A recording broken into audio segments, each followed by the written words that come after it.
It's not how much you earn, it's how much you keep. Most people think they need to earn more money to fix their financial problems. But the truth is, when income goes up, expenses usually go up too. That's why so many people earn more and still feel broke.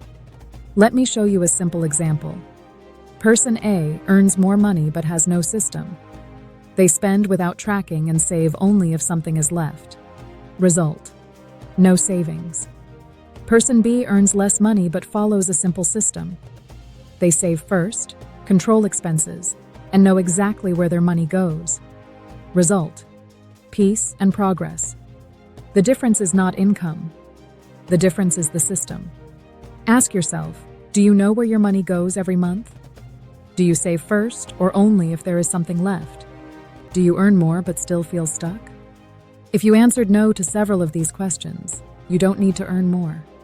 You need to learn how to keep more of what you already earn. That's why I created my ebook.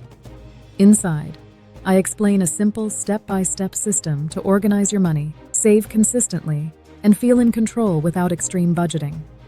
The link is in the description.